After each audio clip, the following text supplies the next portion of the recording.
Welcome back to the deep dive. It is really good to have you here with us. We have a stack of sources on the desk today that are, well, they're heavy. They definitely are. Not physically, I mean, obviously it's all digital now, but heavily significant. They paint a picture of a future that isn't, it isn't really the future anymore. It's right now. Yeah, is the very immediate and honestly somewhat startling present. So I want to start by trying something a little different today with you. I want you to close your eyes for a second. Okay. Well, don't actually close them if you're driving or, operating heavy machinery. Please keep your eyes on the road. But if you're safe, come with me on a little mental time travel trip. I want you to imagine it is February 2026.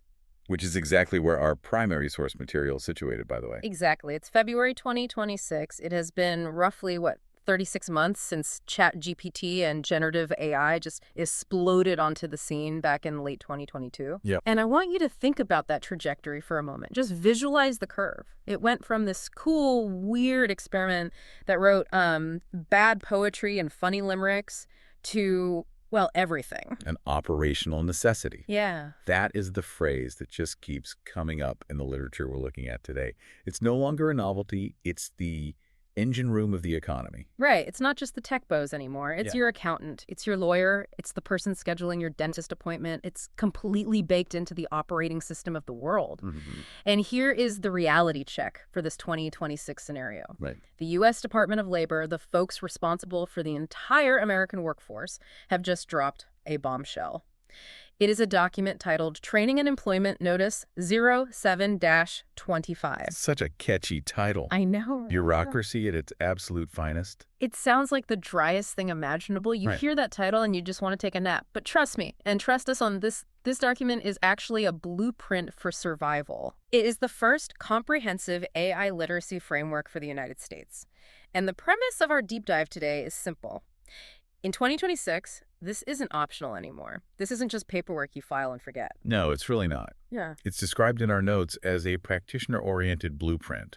And what makes this deep dive so interesting is that we aren't just reading the government notice, because that would be incredibly dry. Very. We are analyzing a comprehensive breakdown of it, titled The Workforce AI Literacy Imperative Building Competitive Advantage Through Evidence-Based Upskilling by Dr. Jonathan H. Westover. And Dr. Westover really takes this federal guidance and synthesizes it with hard evidence on organizational learning. He connects the dots between the government mandate and the messy reality on the ground. Precisely. He bridges the gap between here is a policy and here's how you actually keep your job. So the mission of this deep dive is really fourfold. First, we're going to unpack what AI literacy actually means in 2026. And hint, it is not learning to code Python. Thank goodness for that. I tried to learn Python once. It did not go well. You're safe. Second, we are going to reveal the massive productivity stakes involved. We have some numbers from the research that will absolutely blow your mind regarding how much faster work gets done. Oh, the 37% number. Yes. We will definitely get to that. That number haunts me in a good way. Third, we're going to walk through the DL's 5 foundational content areas, the 5 pillars that every single worker needs to know. And finally, we'll explore how to build these skills when the technology changes faster than a college semester. So if you're listening to this and wondering, am I actually prepared for the economy of 2026? Yeah. Or is my team prepared? Or even is my boss prepared? This is the deep dive for you. Let's jump in. Let's do it. I want to start with segment 1, the stakes. Because I feel like for the last few years, we've been hearing AI is coming, AI is coming. It was this looming wave. Right. But looking at the source material, the message has shifted. It's no longer a warning. It's a status report. The message is AI is here, and if you aren't using it, you are losing money. That is the crux of the argument. And Dr. Westover grounds this in what he calls the evidence-based imperative. He doesn't just use anecdotes. He cites 2 specific studies that I think we really need to unpack in detail because the numbers are staggering. Yeah. These aren't just estimates or vendor hype. These are measured productivity gains in controlled environments. Yeah, the productivity numbers. Let's talk about the first one. This is the Noy and Zhang study from 2023. This feels like the bedrock of the argument for AI adoption. It really is. So let's look at the methodology here. This study looked at professional writers. Mm. These aren't people just playing around. These are people who write for a living. Yeah. Marketing, copy, reports, white papers, that sort of thing. Right. Real professionals. Exactly. They gave half of them access to ChatGPT to help with their tasks, and the other half had to do it the old-fashioned way. And what was the result? The group using ChatGPT completed their tasks 37% faster. 37% faster. I want to just pause on that for a second. It's massive. Let's do the math on that. If you work a standard 40-hour week and you become 37% faster, that's almost like finishing all your work by Thursday morning every single week. It is huge. It effectively gives you a day and a half back every week. Or, from the employer's perspective, they get a day and a half of extra output. But here's the question I always ask when I hear about speed. Did the quality suffer? Right. Because usually if I do something 40% faster, it's terrible. I mean, I can write an email in 10 seconds, but it might not make any sense. And that is the kicker. In this study, independent evaluators graded the work. They found that the quality did not drop. In fact, in many cases, the quality actually improved. Wow. But there's a crucial detail in that study that Westover highlights, and it's arguably more important than the speed. The biggest improvements were seen in the workers who were initially lower performing. Oh, and who were struggling. Exactly. The high performers, the people who were already amazing writers, the top 10%, they got a little faster, sure. But the quality of their work didn't change much because they were already great. Makes sense. But the people who were maybe struggling with writer's block or structure or grammar, the bottom 50%, they saw massive leaks. So it basically levels the playing field. It acts as a skill amplifier or an equalizer. It takes the floor performance and raises it dramatically. It compresses the skill gap. That's a fascinating social implication. It makes the average worker perform like a top worker. Exactly. And then there was a second study, right? The Brynjolfsson et al. Study from 2023. This one focused on a completely different sector, customer service. Right, call centers, which is a notoriously high-stress, high-turnover environment. Yes. They looked at customer service agents, over 5,000 of them. This is a massive data set. Yeah. They found that agents using an AI assistant resolved 14% more inquiries per hour. 14% is still really significant. When you're talking about a call center with thousands of agents, 14% is millions of dollars in efficiency. Absolutely. But what's interesting is how it happened. The AI was listening to the calls and suggesting answers in real time. It helped the agents find information faster. Like a prompter. Yeah, and again, the strongest effects were on the newer, less skilled agents. The AI acted as a coach. It helped the rookies perform like veterans within just a few weeks. So if you're a company and you're looking at these numbers, 37% efficiency gain for writers, 14% volume increase for support. Training your people on this isn't just a nice to have. It is likely the highest ROI investment you can make. Think about it. Right. If you can take your junior employees who you pay a junior salary and using AI, have them perform like senior employees, that changes the economics of your entire business. Oh, absolutely. It changes how you hire, how you train, how you scale. But in these deep dives, you only get those gains if people actually know how to use the tools. You don't get the gain just by buying the software license. That is the stick part of this equation. Yeah. We talked about the carrot, the productivity. Now we have to talk about the stick. The operational risks of having an illiterate workforce are terrifying. The source material brings up a classic cautionary tale. I think everyone heard about this back in 2023, but it's worth revisiting as the prime example of what not to do. The New York attorney case. Oh, yes. The Mata v. Avianca case.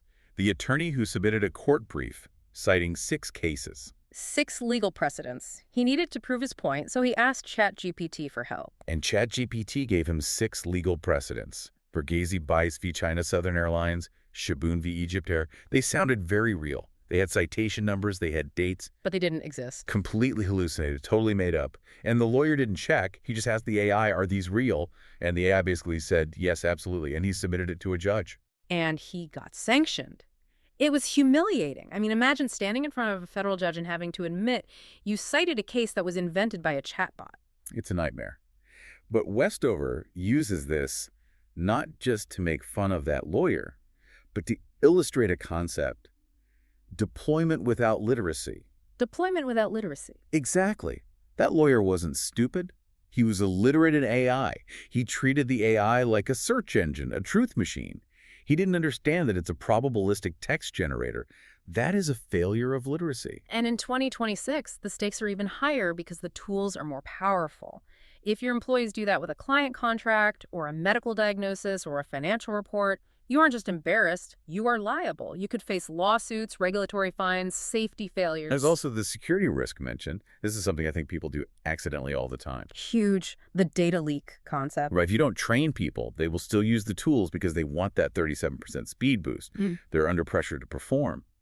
But they'll use them naively. They'll paste confidential client data into a public model. Hey, ChatGPT, summarize this secret merger strategy. And suddenly that data is processed by an external server, potentially retained, potentially used to train future models. That is a massive breach of confidentiality. If you are in healthcare or finance, that's a career-ending move. So we have the productivity explosion on one side of the carrot, and the risk of hallucinations and data leaks on the other, the stick. And the bridge between them is this AI literacy. Correct. And we have to address the uneven landscape here. The source notes that by 2026, the gap between industries is widening. Professional services, finance, tech, they are adopting fast. They have the money and the digital infrastructure. Right. Manufacturing, healthcare, retails, they are lagging behind. And the warning here is pretty stark. It says if you learned AI in 2024 and haven't updated your skills, you are already obsolete. It is the trajectory problem. Think about it. In 2022, AI could write a grammatically correct sentence.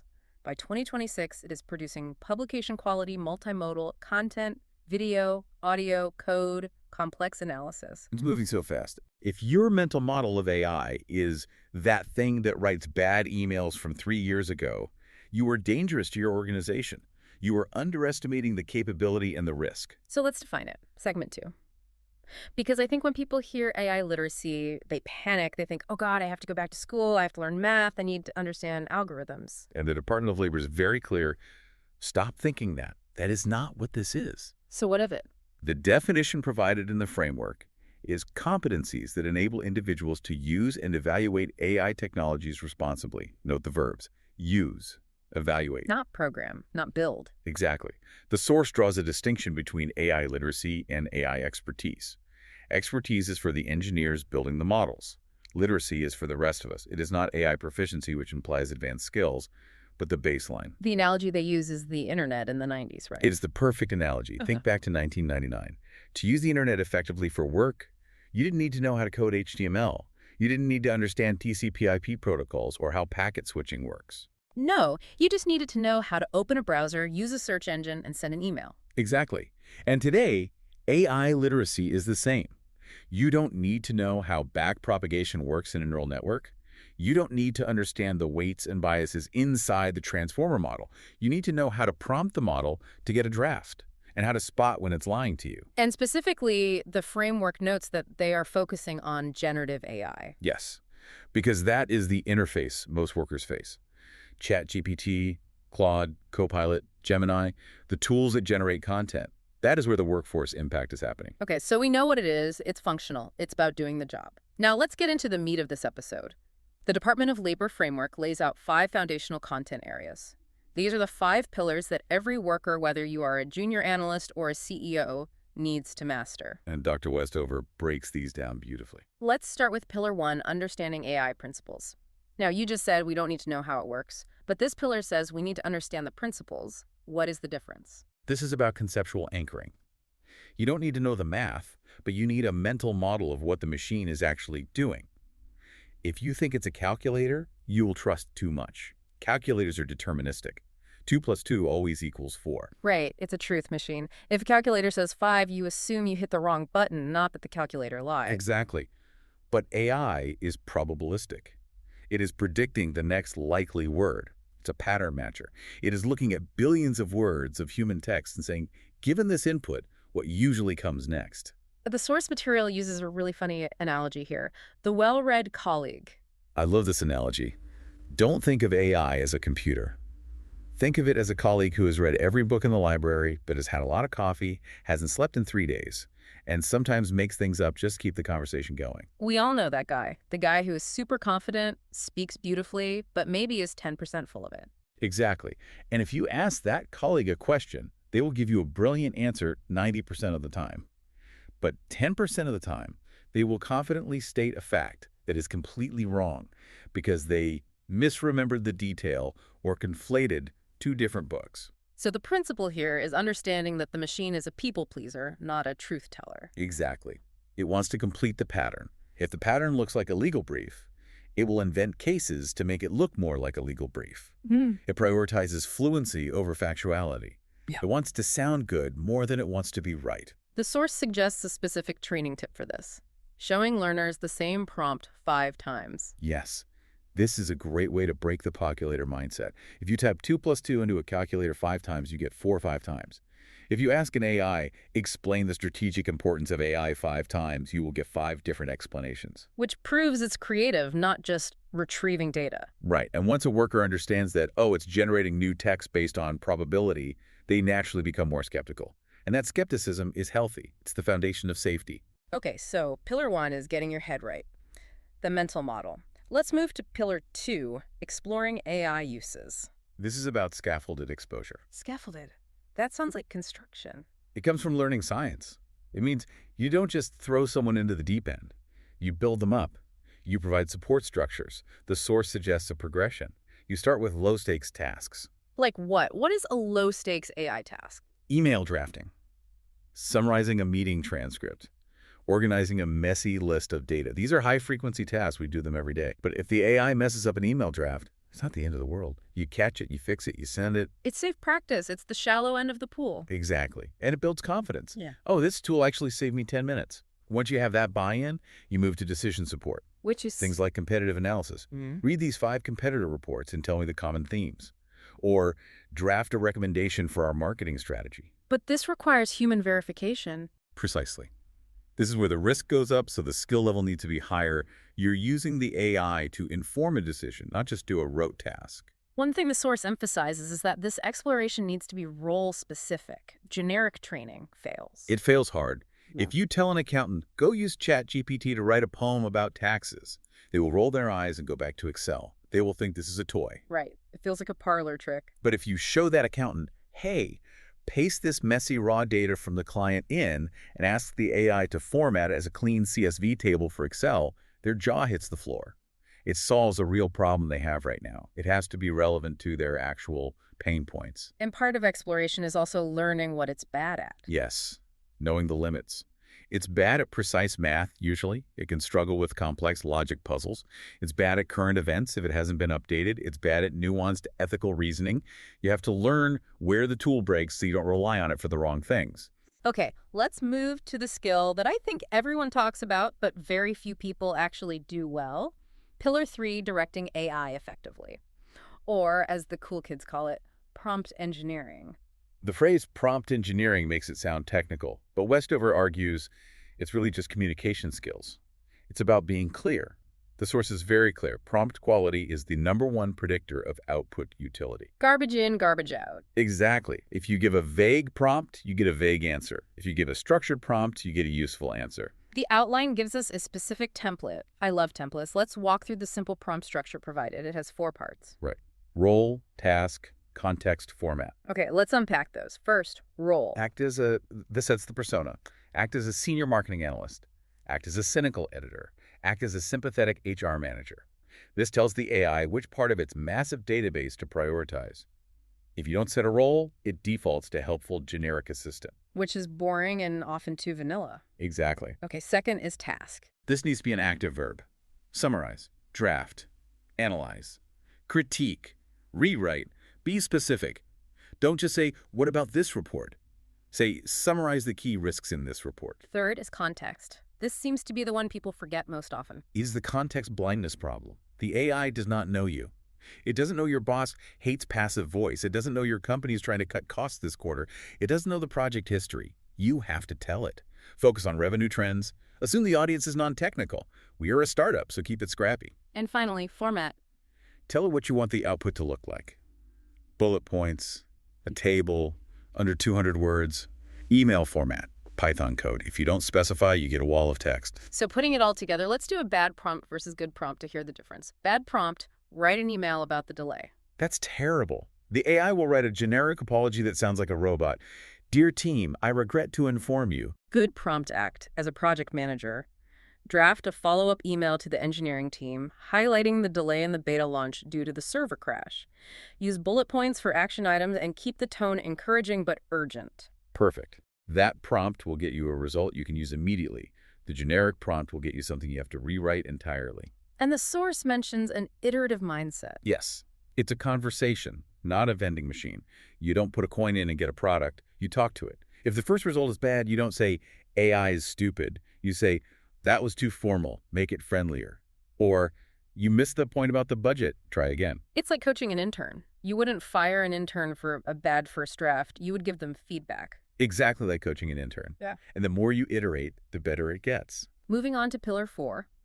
And the source calls this the non-negotiable, evaluating AI outputs. This goes back to the stochastic parrot problem we mentioned earlier. This concept comes from a famous paper by Bender et al. In 2021. They argued that large language models are like parrots. They can mimic the sounds of human language perfectly, but they don't understand the meaning. So it sounds authoritative. It sounds incredibly authoritative. It uses perfect grammar, confident tone. It never stutters. It never says... It sounds like a professor. Right, but it might be spouting nonsense. So Pillar 4 is about systematic verification. It is not optional. The source says verification is now part of the job description. Like spell check, but for facts. Much more critical than spell check. If you misspell a word, you look sloppy. If you hallucinate a fact, you look incompetent or fraudulent. They give a rubric for this. Accuracy, logic, currency. Let's break those down. Accuracy, did it cite a real study? Did it get the number right? You have to click the link. You have to check the source. Never trust a citation blindly. Logic, does the argument actually make sense? Sometimes AI will write a beautiful paragraph where the conclusion contradicts the premise. It flows well, but it doesn't make sense.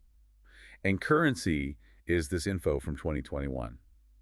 AI training data has a cutoff. If you ask for the current CEO, it might give you the guy who was fired 2 years ago because that's what is in its training data. This brings up the expert trap mentioned in the article. I found this fascinating. It says you can only verify the AI if you actually know what you're talking about. This is the paradox. We want to use AI to help us with things we don't know. But that is where it is most dangerous. If I ask AI to write medical advice and I'm not a doctor, I have no way to spot the hallucination. So the rule is use your domain expertise to judge the AI. Yes, you are the pilot. The AI is the co-pilot. If you don't know how to fly the plane, don't let the co-pilot take off. That makes sense. But it also implies that expertise is still valuable. We aren't all just becoming prompt monkeys. We need to know our stuff so we can grade the AI's homework. Correct. The human value shifts from generating the first draft to evaluating and refining the final product. The human becomes the editor-in-chief. Which leads us perfectly to Pillar 5, using AI responsibly. Ethics and risk. This is the guardrails. We touched on the data leak issue earlier, but the framework emphasizes policy versus training. Right. You can't just train people to be good. You need clear rules. Companies need an approved tool list. You can't have employees using random sketchy AI apps they found on Twitter. That seems like basic IT security. It is, but with AI, the lines are blurry. People sign up for free trials of new tools constantly. Organizations need to say, these are the tools we vetted. Use these, do not use those. And the human-in-the-loop principle. This is the accountability piece. The source is very firm on this. You cannot blame the AI. If you submit a report with an error, you made the error, you press send. The dog ate my homework doesn't work, and the chatbot wrote my brief doesn't work either. Exactly. You are responsible for the output, period. And then there is the bias issue. This is critical. AI is trained on human data. Human data contains human prejudices, hiring bias, cultural assumptions, gender stereotypes. If you use AI to screen resumes, it might replicate those biases. So being literate means knowing that bias exists and looking for it. Yes. It means looking at the output and asking, is this representing a specific worldview? Is it making assumptions? So those are the 5 pillars: principles, exploration, prompting, evaluation, responsibility. If you can nail those, you are AI literate according to the U.S. government in 2026. And you are miles ahead of the competition. But knowing what to learn is different from how to learn it. Segment 4 of our deep dive is about implementation, because the article points out a huge problem: the speed of technology versus the speed of education. It is the design for agility problem. Traditional education works on semesters or years. Let's build a curriculum, get it approved, roll it out. That takes 18 months. And in 18 months, we've gone from GPT-5 to GPT-6, and the whole interface has changed. Exactly. By the time you roll out the training, the screenshots are wrong. So the source argues for modular content. Explain that. Don't build a 10-week course. Build micro-modules, little Lego blocks of learning. Like a 5-minute video. Yes, a 5-minute video on new prompting features in Copilot v4. If the feature changes, you swap out that one brick. You don't rebuild the whole house. It allows the training to evolve as fast as the software. And just-in-time learning. Learning at the point of need. Don't make me sit in the classroom for 4 hours. Give me a sidebar video inside the app when I'm trying to write the email. When I get stuck, show me the help. That makes sense. It's like having a tutor on your shoulder. The other implementation strategy they love is the power of champions. I love this concept. Distributed expertise. You cannot rely on HR to teach this. HR doesn't know how the engineering team codes. HR doesn't know how the finance team models risk. So you find the AI geeks in every department. The AI champions. You find the person in accounting who is already secretly using AI to do their work 37% faster. You know who they are. Early adopters. You find them, and you don't punish them, you promote them. You say, teach the others. AI office hours. Yes. Communities of practice. Hey, everyone, I tried this prompt for the monthly report, and it failed miserably. Here's how I fixed it. That peer-to-peer learning is faster than any corporate training program. It shares tacit knowledge, the stuff that isn't in the manual. And finally, experiential learning. Stop lecturing. Stop talking about AI. Put hands on keyboards. The sandwich method is a great technique mentioned. This is a fantastic teaching tool. Layer 1, human. The human writes the prompt. Layer 2, AI. The AI generates the draft. Layer 3, human. The human edits and verifies. You have to practice the whole sandwich. You can't just watch a video about it. You need to feel the interaction. It seems so obvious, but so many training programs are just PowerPoints. And PowerPoints don't build muscle memory. You need to feel the weirdness of the AI response to learn how to handle it. You need to see it fail to learn how to fix it. Okay, we're coming into the home stretch here. I want to look at the future of work. Segment 5. The source material speculates a bit here based on the trends. The talent impact. We talked about this idea that AI literacy is the new Microsoft Office proficiency. It's the new baseline. In 2026, if you put proficient in Word and Excel on your resume, nobody cares. It's assumed, it's table stakes. If you don't have AI literacy on your resume, you don't get the interview. It's a gatekeeper skill. It is. And for retention, workers expect this. If I'm a high-potential employee and I go to a company that blocks ChatGPT and offers no training, I'm leaving. I know my skills are atrophying there. I want to work for the company that gives me the superpowers. Now let's go back to that compression effect you mentioned earlier. The idea that AI helps lower-skilled workers catch up to high performers. This is the most fascinating and potentially disruptive social implication. Unpack that. Okay. In the old world, the difference between a junior analyst and a senior analyst was 10 years of experience. The senior knew the shortcuts, the templates, the precedents. They had the pattern matching in their brain. Right, they had seen it all before. Now the AI knows the shortcuts, the templates, and the precedents.